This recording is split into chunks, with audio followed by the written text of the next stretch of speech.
تھے کہ مجھے آگے جانے دو، مجھے آگے جانے دو. سبحان اللہ، اللہ اکبر. اور 1.25 لاکھ کا مجمع یہ منظر دیکھ رہا ہے کہ اونٹوں میں لڑائی ہو رہی ہے، ادھر گھسیٹ کے لانا پڑتا ہے، ادھر وہ خود آگے بھاگ رہے ہیں کہ مجھے ذبح ہونے دو، مجھے ذبح ہونے دو. آپ نے 63 اونٹ ذبح کر کے برچھا پھینک دیا اور علی سے کہا علی اس کو اعلان کر دو کہ جو لے جانا چاہے لے جاؤ، اور ہر اونٹ میں سے ایک ایک بوٹی کاٹ کر دیگ چڑھا دو، دیگ چڑھا دو. اور اپنی بیویوں کی طرف سے آپ نے ایک گائے ذبح فرمائی. پھر آپ نے معمر بن عبداللہ رضی اللہ تعالیٰ عنہ کو بلوایا اور ان کے سامنے ایسے بیٹھ گئے، ایسے کر کے پاؤں کے بل ایسے بیٹھ گئے اور فرمایا معمر اب نبی کی گردن تیرے ہاتھ میں ہے، پتہ نہیں تو کیا کرے گا. یہ مہاجرین میں سے ہیں اور آپ کے نائی کا کام کیا کرتے تھے. تو انہوں نے فرمایا یا رسول اللہ یہ تو معمر کے بھاگ جاگے کہ وہ نبی کی خدمت کے لیے مقرر ہو گیا، میری کیا ہستی اوقات ہے. تو اس وقت آپ کے بال بڑے لمبے لمبے بال تھے، تو آپ نے دائیں طرف کے بال سارے منڈوا کر سامنے ابو طلحہ انصاری کھڑے تھے، ان کو سارے کے سارے ان کو دے دیے، اور پھر بائیں طرف کے بال منڈوا کر صحابہ میں تقسیم کر دی، کسی کو ملا کسی کو نہ ملا. اس کے بعد آپ نے غسل فرمایا، کپڑے بدلے اور کھانا پکنے کا انتظار کیا. جب وہ کھانا پک گیا تو اس میں سے آپ نے شوربہ بھی پیا، گوشت بھی کھایا. پھر آپ معاویہ رضی اللہ تعالیٰ عنہ کو اپنی اونٹنی کے پیچھے چڑھا کر آپ طواف کرنے گئے زیارت. ابھی تک آپ اپنی اونٹنی قصوہ پر سوار تھے تو لمبا سفر اس پہ ہو چکا تھا، تو اب طواف زیارت کے لیے آپ نے اپنی اونٹنی کو بدلا اور عزبا اونٹنی پر سوار ہوئے. عزبا وہ اونٹنی ہے آپ کی 4 اونٹنیاں تھیں، شہبا، عزبا، جدعا، قصوہ. آپ کی اونٹنی عزبا جس دن آپ کا انتقال ہوا تھا تو وہ ایک دم رونے لگی اور روتے روتے روتے اس کی جان نکل گئی، مر گئی. اسے کیسے پتا چلا کہ آج اللہ کا نبی دنیا سے چلا گیا ہے؟ آپ کا ایک گدھا تھا جس کا نام یعفور تھا، یعفور. جب اللہ کے نبی فوت ہوئے تو وہ نے چیخنا شروع کر دی اور مدینے کی گلیوں میں پاگلوں کی طرح بھاگ رہا ہے اور چیخ رہا ہے، بھاگ رہا ہے، چیخ رہا ہے. آخر ایک کنویں میں جا کے چھلانگ لگائی اور جان کی بازی ہار گئے. اللہ جس پر جانور قربان ہو اسے امت نے بھلا کے رکھ دیا ہے.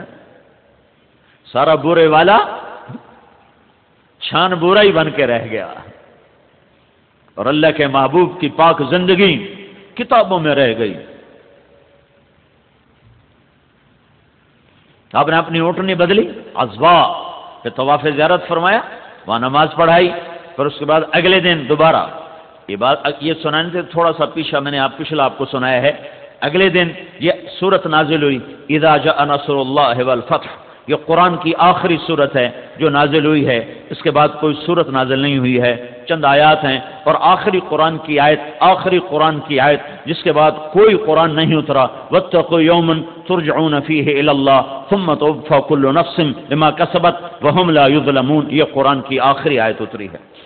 تو یہ آپ خیمے میں تشریف فرما تھے تو یہ آیت آئی، اس میں اشارہ تھا کہ میرے محبوب تیرے جانے کا وقت آ چکا ہے.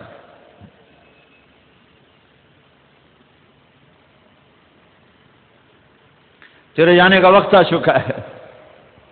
فسبح بحمد ربک واستغفر. تیاری کرو. تو آپ اس دن نکلے ایک دم اس آیت کے اترنے کے بعد، اس سورت کے اترنے کے بعد، اور آپ نے جمرات کی رمی فرمائی، پہلا اور دوسرا اور تیسرا. ہر جمرے کو رمی، یعنی ہر شیطان کو رمی کرنے کے بعد آپ بیت اللہ کی طرف منہ فرما کے دعا مانگی آپ نے. اور یہ دعا اتنی دیر مانگی جتنی دیر میں سورہ بقرہ پڑھی جاتی ہے. سورہ بقرہ یہ کوئی پونے گھنٹے کی دعا آپ نے مانگی. پھر دوسرے شیطان کو کنکر مارے، پھر کوئی پونے گھنٹے کی دعا مانگی. پھر تیسرے شیطان کو کنکر مارے. پھر مجمع آپ کے کچھ ساتھ تھا، کچھ خیموں میں تھا، تو آپ وہاں اپنی اونٹنی پر تشریف فرما ہوئے.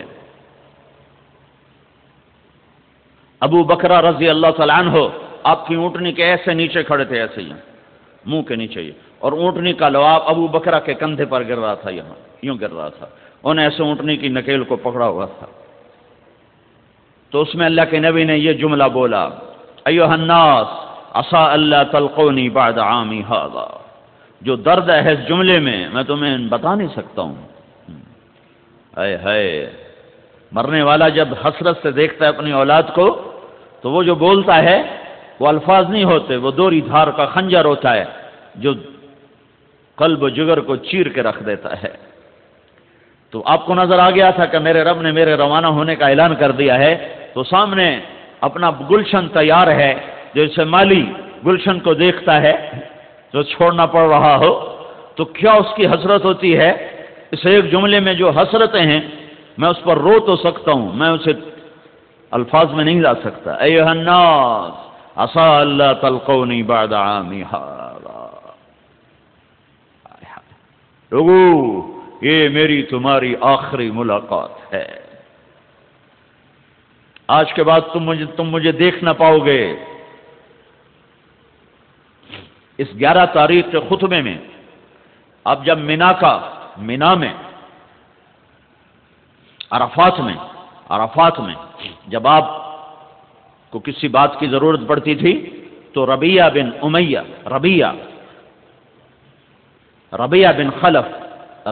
خلف یہ آپ کے قریب کھڑے تھے، تو آپ ان سے کہتے ربیہ لوگوں سے کہو اللہ کا رسول یہ کہہ رہا ہے۔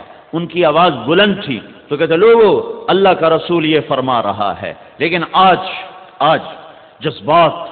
جذبات اور جدائی کا غم اور جذبات اور محبت اور شفقت اور فراق اتنا کچھ اکٹھا ہو گیا تھا کہ جوش میں آپ کی آواز بلند ہوئی، اور کسی ترجمان اور کسی کو کہنے کی ضرورت نہیں تھی۔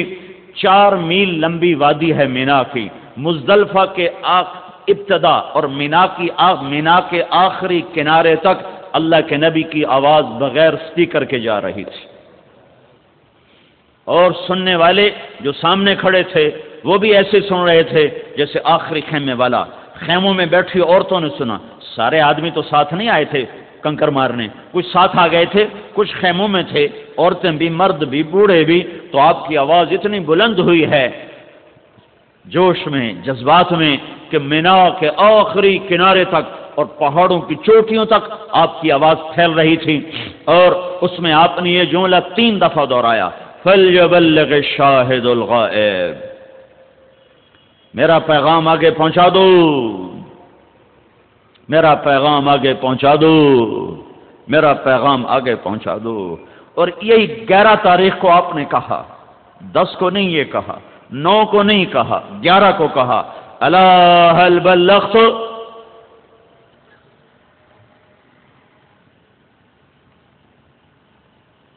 کیا میں نے اللہ کی امانت کو پہنچا دیا؟ الا هل بلغت، کیا میں نے اللہ کی امانت کو پہنچا دیا؟ یہ 11 تاریخ کو کہ پتا ہے کہ اب سب جانا ہی ہے، تو پھر سب نے کہا بلغت الرسالہ وأديت الأمانة ونصحت الأمة، یا رسول اللہ ہم گواہ ہیں، آپ نے پیغام پہنچا دیا، آپ نے امانت کو منتقل کر دیا،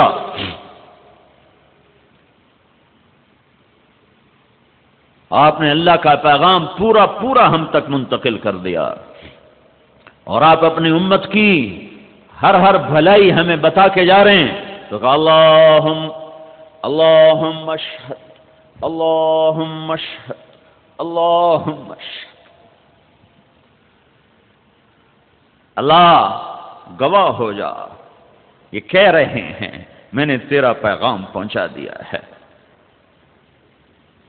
یہ 11 تاریخ کو یہ تبلیغ کا کام امت کی طرف منتقل ہوا، فَلْيُبَلِّغِ الشَّاهِدُ الْغَائِبَ، جاؤ میرا پیغام آگے پہنچا دو۔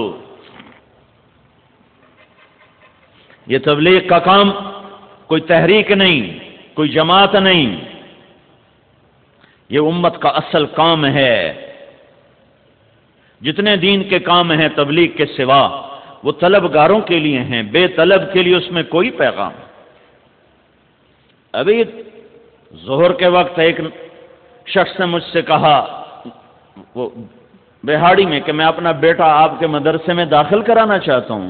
میں نے کہا میرے پاس کوئی جگہ نہیں ہے، ایک بستر بچھانے کی بھی جگہ کوئی نہیں ہے، میں معافی چاہتا ہوں، میں داخل نہیں کر سکتا۔